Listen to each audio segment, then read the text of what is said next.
SMRC mengeluarkan hasil survei terbaru terkait tingkat kesukaan cawapres di kalangan Gen Z. Dari hasil itu, bakal calon wakil Presiden Partai Perindo Mahfud MD lebih disukai generasi Z dibanding dua bacawapres lainnya.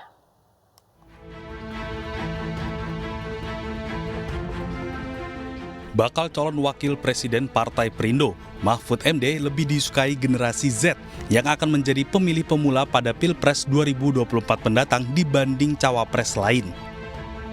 Hal ini terpotret dalam hasil survei yang dirilis SMRC. Pendiri SMRC, Saiful Mujani menjelaskan, SMRC ingin mengukur segmentasi generasi terhadap bacawapres yang telah didaftarkan ke Komisi Pemilihan Umum. Salah satu segmen yang paling disorot adalah generasi Z dan milenial yang angkanya cukup besar sebagai pemilih di Pilpres 2024. Dalam data yang dipaparkan, tingkat kesukaan Mahfud MD mencapai 83%, sementara Gibran mendapatkan angka 78%, sedangkan Muhaimin Iskandar memperoleh angka sebesar 61%. Survei SMRC ini dilakukan pada tanggal 2 hingga 8 Oktober 2023. Survei melibatkan sebanyak 1.620 responden. Tim Liputan iNews melaporkan. Ya pemirsa, untuk mengetahui lebih lanjut mengenai hasil survei SMRC terbaru terkait tingkat kesukaan cawapres di kalangan Gen Z, sudah bergabung peneliti SMRC, Saidiman. Halo, selamat malam Mas Saidiman. Selamat malam.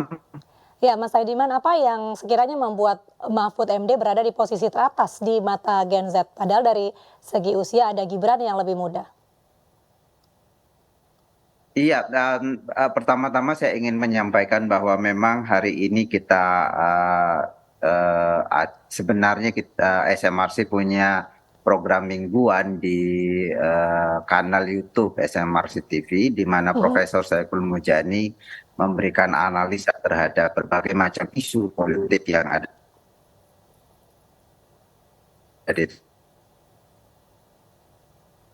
Ya, Mas Saidiman. Lalu faktor-faktor apa saja yang mempengaruhi tingkat kesukaan terhadap Mahfud MD? SMRC TV yang telah jawab pertanyaan. Siap.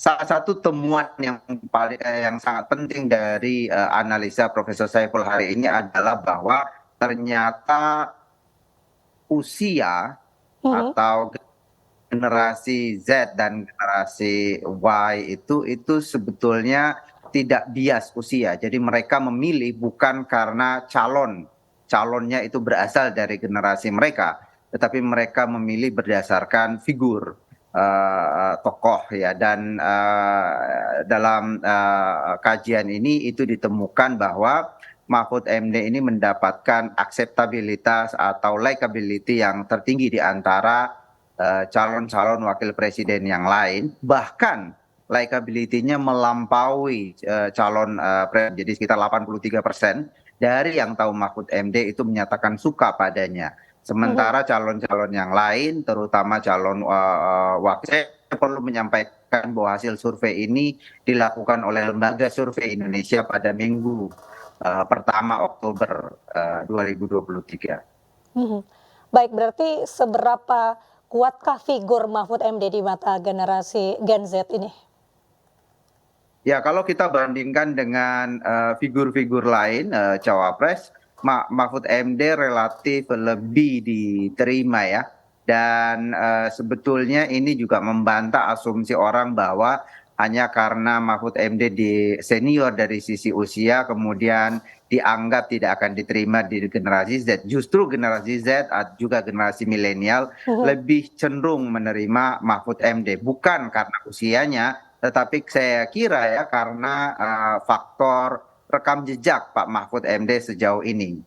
Jangan lupa bahwa generasi Z dan generasi milenial itu ada 3 isu yang biasanya mereka perhatikan. Yang pertama adalah isu pembukaan lapangan kerja, kemudian isu lingkungan, dan ada satu isu yang saya kira sangat terkait dengan Mahfud MD, yaitu akuntabilitas penyelenggaraan pemerintah atau isu-isu yang terkait dengan korupsi gitu ya, pemerintahan yang bersih. Dan ini saya kira menjadi poin penting dari Pak Mahfud MD yang mungkin agak kurang dimiliki oleh politisi lain.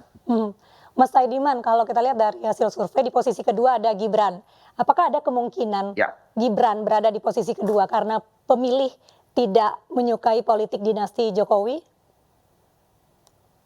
Ya, bisa saja kita melihat demikian salah satu faktornya, tapi mungkin juga faktor yang lain adalah karena saya kira bukan hanya generasi Z dan generasi milenial, tapi publik umumnya itu melihat pada rekam jejak seseorang ketika akan menentukan pilihan. Jadi faktor rekam jejak ini sangat penting, dan kalau kita bandingkan misalnya Profesor Mahfud dengan yang lain, saya kira rekam jejak Pak Mahfud MD ini begitu panjang gitu ya, dan di dalam karirnya yang panjang mulai dari di legislatif, kemudian di yudikatif, dan sekarang di eksekutif, itu semuanya dilakukan dengan sangat baik, dengan penuh integritas. Jadi saya kira poin itu yang kemudian ditangkap oleh generasi Z dan generasi milenial menjadi kualitas personal yang penting bagi Pak Mahfud MD dan kurang dimiliki oleh kompetitornya, katakanlah Gibran yang di eksekutif baru 2 tahun,